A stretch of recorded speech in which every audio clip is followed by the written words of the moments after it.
Pessoal, eu vou tentar nessa aula já finalizar essa parte de radiação eletromagnética, porque na outra turma eu viajei, não consegui terminar raio-x e raio-gama, um absurdo. É porque a galera vai perguntando, tem muita coisa para comentar, muitas curiosidades, e eu acabo me perdendo aqui. Então eu vou tentar me concentrar para não fugir da história. Ondas de rádio, como é que elas são geradas? É isso aí, ó. Primeiro, tem que lembrar que radiação eletromagnética é campo eletromagnético, eletromagnético. Para poder ter aparecido, então tem que ter uma carga elétrica que ficou mudando de lugar. Quando a carga elétrica muda de lugar, ela está gerando campo magnético, que está mudando também, né? E esse campo magnético que está mudando, de acordo com a regra da mão direita, vai gerar um campo elétrico mudando também, que vai gerar um campo magnético variante. E aí fica eletromagnético, eletromagnético na velocidade da luz. Todas elas são primas, hein? Todas as radiações eletromagnéticas, todas as ondas eletromagnéticas são primas. Elas têm a mesma natureza, campos eletromagnéticos. O que diferencia uma delas é a aplicação, as características, a maneira de fabricar. Então todas têm a ver com cargas elétricas agitadas. As ondas de rádio são cargas elétricas oscilando em fio condutor normal. Ou seja, tu pode fabricar uma antena a partir de um fio reto idiota. É só tu fazer elétrons irem e voltarem numa velocidade razoável para um lado e para o outro. Vai brotar dali ondas de rádio. Outra, não tem que ser as mais simples de todas para fabricar, já que foram as primeiras. As ondas hertzianas, tá? Então, pensa nisso. Eu cheguei a citar na última aula que era de 3 metros a 3 quilômetros, mas não especifiquei, não escrevi. Então tá ali, ó. O que é isso? O comprimento de onda das ondas de rádio vai de 3 metros a 3 quilômetros. Obrigado, querido. 3 metros a 30 quilômetros. Quer dizer que se eu jogar no Veja o que uma lambda faz, eu consigo determinar a frequência. Concorda comigo? Ou se tu sabe a frequência do teu rádio, tu determina o lambda, que é o mais comum de repente, né? Então, a velocidade da luz no vácuo, tu ganha 3 vezes 10 na 8, não é isso? Se tu sabe que a rádio que tu escuta tem por volta de... Fala, cara, rádio. Qual é que a rádio que tu escuta tem por volta de quantos megahertz? É 100, não vai dizer que tu escuta Itapema, meu querido. É 100 megahertz a tua rádio. Tá? Infelizmente, né, a galera não curte muito a música popular brasileira e fica escutando um bate-estaca lá bem gostoso, né, nas outras rádios. Também gosto. Então, ó, 100 megahertz. Não é isso, gente? É, não é? Em 100 megahertz, tá multiplicando, passa... E aí 10 na 8 vai cortar com 10 na 8, lambda igual a... Olha lá, ó. Então de repente...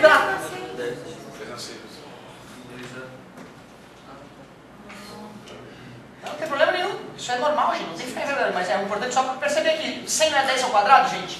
10 ao quadrado com 10 na 6. 10 na 8 está multiplicando, passou. 10 na 8 dividido por 10 na 8, né? Certo? Eu só estou te mostrando que com a informação do teu dia a dia, tu descobre uma coisa bacana para responder de repente uma questão sem da prova. Eu acho que é idiotice o autor da prova cobrar esse tipo de decoreba. Mas pelo menos ter noção, né, que a onda de rádio é da ordem de metros ou quilômetros, é bacana. Galerinha, então olha só. Ondas de rádio, eu coloquei ali 3 e micro-ondas, que a frequência é um pouco maior, né? Começa por 3, ó. Será que é assim mesmo? Não, eu falei na última aula que pode ter comprimento de onda, que tem as duas ao mesmo tempo, né? O que difere então a micro-ondas das ondas de rádio? Já que ambas podem ter 3 metros. A maneira de gerar. E como é que é gerado então, micro-ondas? É que nem onda de rádio, só que não é elétron oscilando em fio, porque o fio não vai aguentar o elétron indo e voltando tão rápido. Ele faz uma válvula eletrônica especial para isso acontecer, dentro da válvula, certo? Então, elétrons oscilantes em válvulas eletrônicas especiais. Já que a frequência é maior, o lambda diminuiu, ó, vai de 3 metros a 3 milímetros. A aplicação das ondas de rádio, principal, qual é a aplicação? Rádio, telecomunicações. Concorda comigo? Telecomunicações de maneira geral, satélite, aí já bota aí comunicação para guerra também, bélica, rádio amador, tudo. Ondas de rádio, principal aplicação, telecomunicação. Outra, em todas as radiações que nós vamos citar na aula de hoje, todas estão em experiência atualmente pelo mundo afora, em vários laboratórios. Tá? Então, em todas elas tu pode incluir pesquisas científicas dos mais diversos meios, descobrindo novas maneiras de gerar, novas maneiras de utilizar, novas propriedades. Então, outra, agora, há muito pouco tempo, os cientistas criaram regiões, né, do planeta, laboratórios do planeta, com várias centenas de antenas, equipamentos bilionários, que ficam apontando para regiões do espaço e recebendo toda a radiação eletromagnética que vem do espaço, das ondas de rádio aos raios gama. E ficam captando essa radiação e vendo, estudando, vendo, né, se tem alguma coisa anormal acontecendo. Claro que, já que eles estão observando uma grande região do espaço e monitorando bilhões de frequências simultaneamente, não é um cientista na frente do computador que faz isso, né, cara? São programas de computador que captam, filtram isso e quando dá uma anomalia, algo fora do planejado, apita o alarme e aí os cientistas vão naquela parte e estudam com mais delicadeza, certo? Tanto que muitos sustos já houveram, né? Muitas vezes os cientistas já acharam ter captado sinais alienígenas e viram que não, que era só um corpo diferente que ainda não tinha sido estudado até então, certo? Muito bizarro. Legal. Micro-ondas, então, e ondas de rádio, aliás, embora sejam geradas por elétrons oscilantes, né, uma é em fio convencional, outra é de válvula eletrônica especial. E me diz duas aplicações importantíssimas das micro-ondas. Só duas. O próprio micro-ondas, aí eu quero, quando tu pensa em micro-ondas, eu quero que tu pense em aquecimento de maneira geral, não na tua casa só. Né? Porque se na nossa casa a gente usa, tu imagina se a indústria não usa, cara. A indústria usa micro-ondas direto. Então, aquecimento tanto na indústria quanto doméstico. E além do aquecimento, eu citei uma outra muito importante. As próprias telecomunicações. Eu citei que alguns satélites usam micro-ondas, porque como a frequência é maior, dá para passar mais informação. Aliás, atualmente, boa parte dos satélites usam só micro-ondas, porque justamente conseguem, né, um melhor aproveitamento da banda. Então, ó, micro-ondas, telecomunicações e aquecimento de maneira geral. Certo? Aí, claro, tem umas outras aplicações, mas eu diria que essas duas são as mais importantes.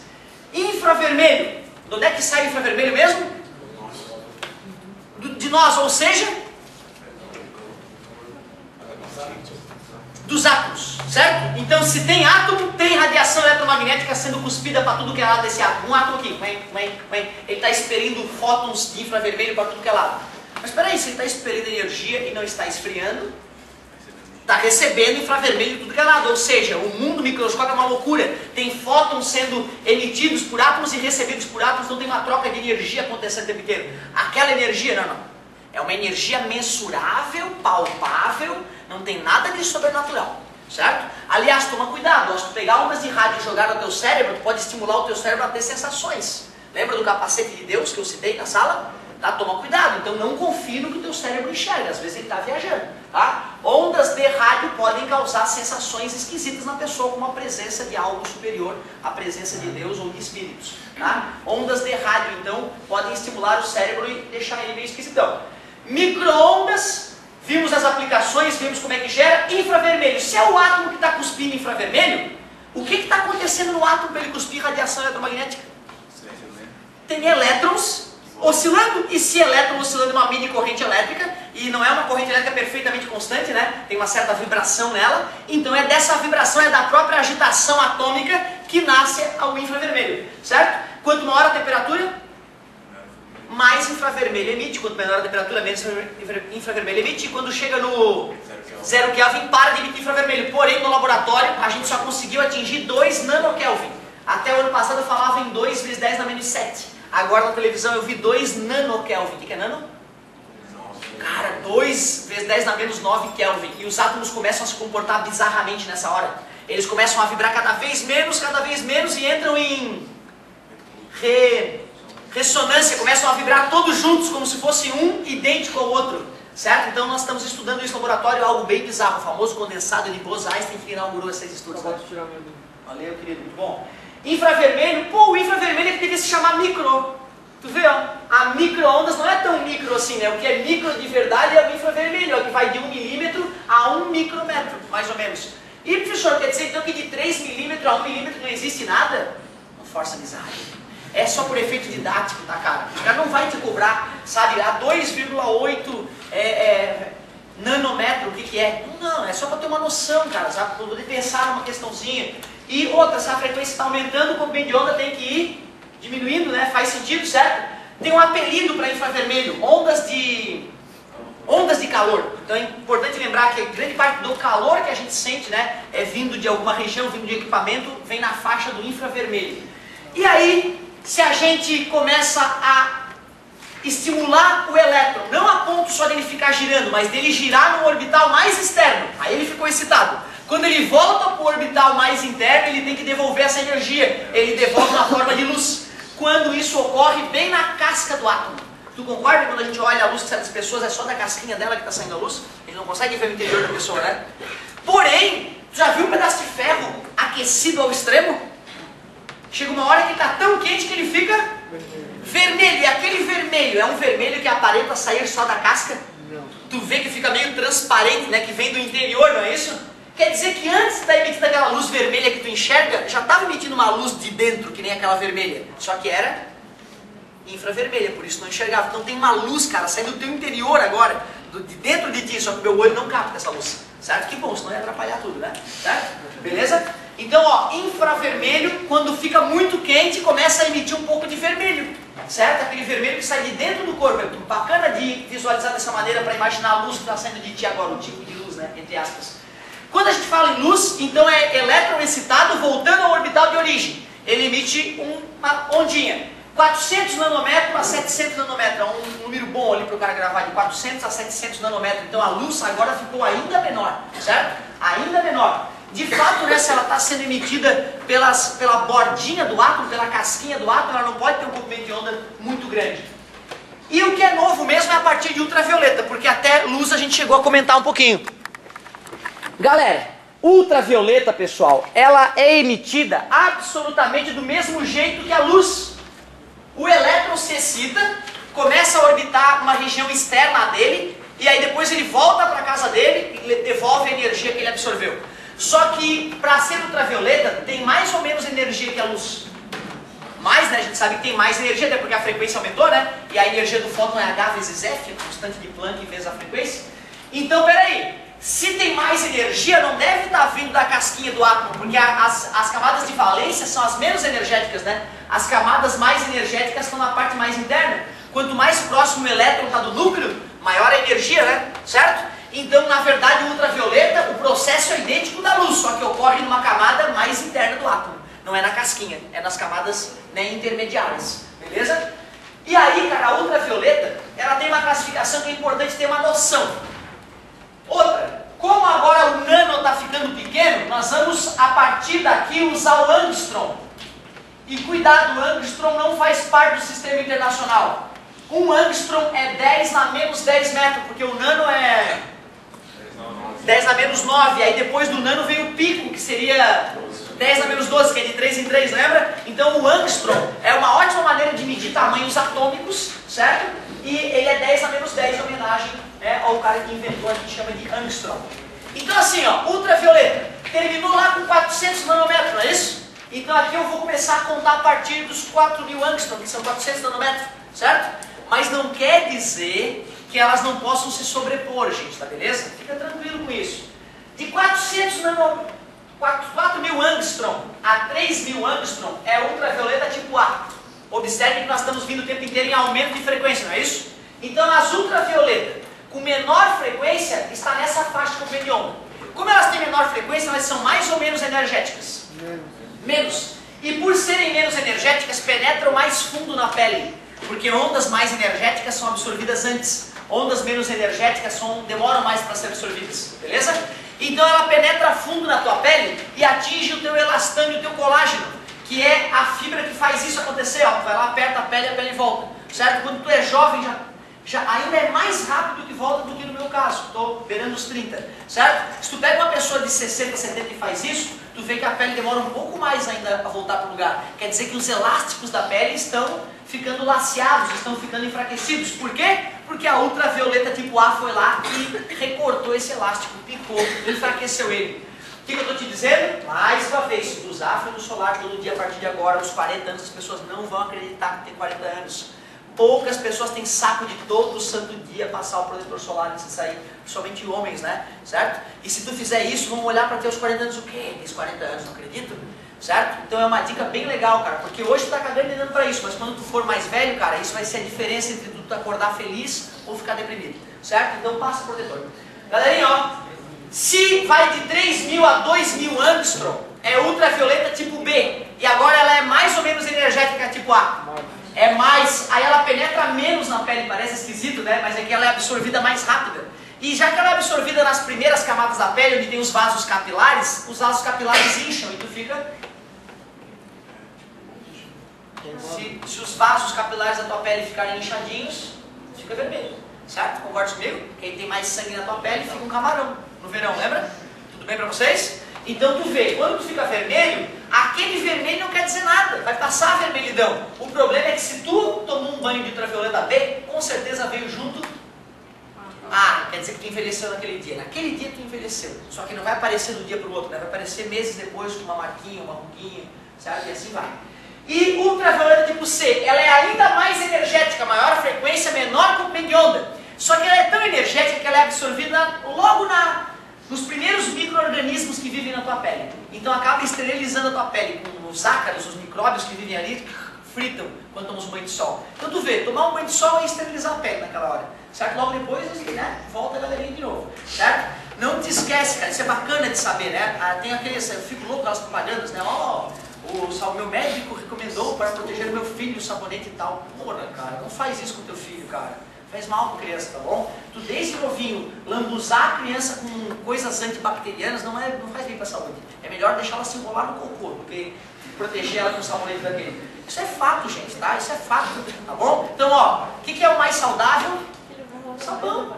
Sabão normal, cara. Sabão de coco. Lava lá com sabão de coco. Caiu no cocô, lava com sabão de coco. Tá 10. Tá beleza? Esfrega bem, sabão de coco, tá show de bola. A casa, precisa desinfetar? Não precisa desinfetar com a coisa que mata 99% dos germes. Até porque só 1% dos germes faz mal.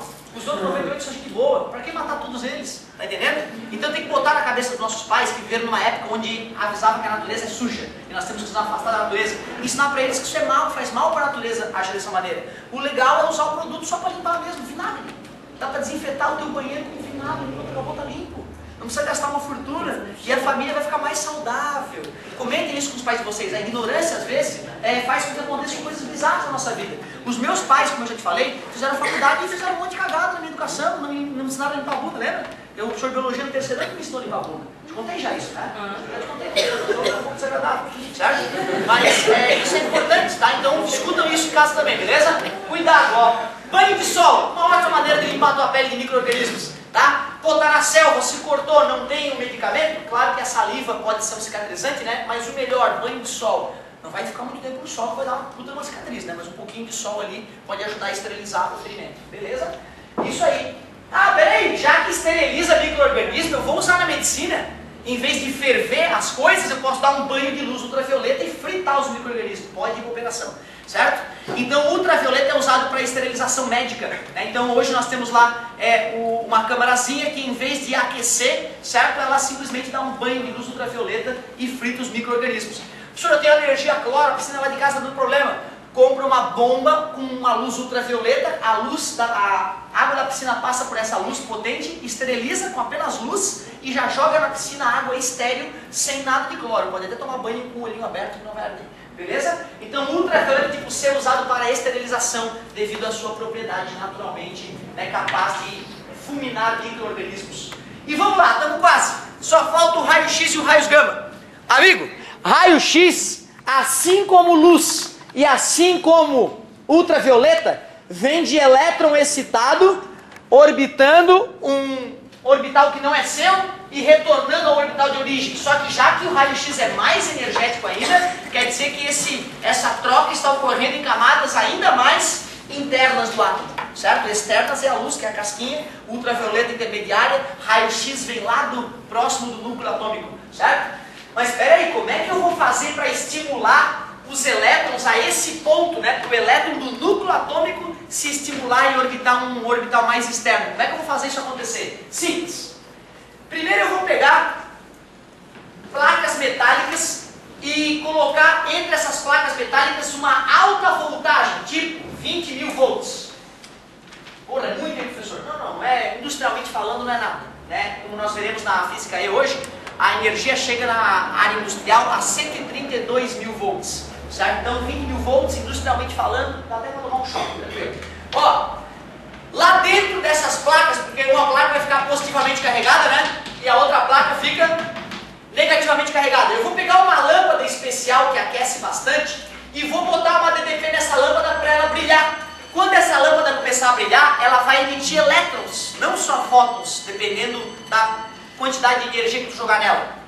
Quando essa lâmpada emitir elétrons, deixa eu colocar a lâmpada pro lado de cá. Quando essa lâmpada começar a emitir elétrons, não, está no lugar certo sim. Os opostos, os iguais, e os elétrons têm que sabor? Negativo, muito obrigado. Quando os elétrons forem expelidos por essa lâmpada, eles vão acelerar para que lado? Para o lado esquerdo. E como essa DTP é relativamente alta, os elétrons vão acelerar um monte. E se tu botar uma placa metálica aqui, um anteparo metálico, quando esse elétron der uma pancada ali, ele tinha alta energia e vai desacelerar abruptamente, não é? Ele vai desacelerar na placa onde ele bateu. E os átomos da placa onde ele bateu vão ficar super excitados. E quando eles retornarem à condição de origem, eles emitirão ondas na faixa do raio-x. Peraí, professor, não pode ser tão simples uma máquina de raio-x? Sim, conceitualmente ela é muito simples. Eu preciso de uma grande DTP para acelerar elétrons e uma lâmpada de fonte de elétrons. Acelero esses elétrons com alta energia. Quando eles batem na placa metálica, eles são abruptamente desacelerados e sua energia é parcialmente convertida em raio-x, certo? Esse raio-x, ele pode ser do tipo mole ou duro. O raio-x mole é usado na medicina. Ele é um raio-x de menos energia, que não causa tantos danos às células. Porque a partir das radiações ultravioletas, nós já estamos trabalhando com radiações ionizantes, lembra? Ionizante é aquela que pode arrancar um elétron de um átomo. E se ela arranca um elétron de um átomo, ela pode arrancar um pedaço do filamento DNA. Certo? Um pedacinho do filamento DNA. E aí pode gerar o famoso tumorzinho. Então toda vida que tu tira raio-x, está escorrendo risco. Só que é um risco pequeno comparado com o risco que a doença que tu está investigando pode causar em ti. Então sempre vale a pena, se o médico mandou, provavelmente, se não for muito cabeça de bagre, vale a pena fazer o raio-x. Certo? Como é que gera raio-x? Elétrons altamente energéticos desacelerados abruptamente. É isso. O comprimento de onda de raio-x vai dos 300 angstrom, ele se sobrepõe aqui, ó. Vai dos 300 angstrom até uns 0,01 angstrom, aproximadamente. E eles são praticamente indistinguíveis dos raios gama. Os raios-x e os raios gama, eles têm efeitos muito parecidos. O que os difere de verdade é a origem. Os raios gama são originários de fissão, fusão ou ainda decaimento radioativo. Fissão é quando tu parte um átomo e ele se transforma em outros dois. E o excesso de prótons pode ser expelido, certo? Beleza? Fusão é quando tu junta dois átomos e forma um outro átomo. E o excesso de partículas no núcleo é expelida na forma de radiação, que nem ocorre no Sol. Hidrogênio com hidrogênio forma hélio, fica sobrando nêutron no núcleo, né? Que é expelido na forma de radiação. De maneira didática dá para falar que é isso. E o que seria o decaimento radioativo? Os átomos, eles têm vários isótopos, não é isso? Então, por exemplo, o cálcio. A maioria dos átomos de cálcio tem 6 prótons e 6 nêutrons, formando um número de massa 12. Só que tem um átomo ou outro de carbono que tem um nêutron a mais, certo? Esse átomo está meio desconfortável, ele fica expelindo uma radiaçãozinha ali, tentando se livrar do nêutron em excesso, tá beleza? Ou seja, a natureza é radioativa, beleza? A natureza está emitindo radiação o tempo inteiro, só que numa quantidade que não é prejudicial. Então quer dizer que esse átomo, à medida que ele está decaindo para um isótopo menor, de menor massa, ele está emitindo que tipo de radiação? Raios gama, só que é uma quantidade ínfima, é uma quantidade pequenininha, que não faz mal. Se tu concentrar material radioativo e ficar próximo dele, pode morrer em pouco tempo, certo? Muito obrigado pela atenção. Na próxima aula a gente de repente fala mais alguma coisa, faz uma questãozinha dessa área, antes de falar da equação da onda. Show de bola!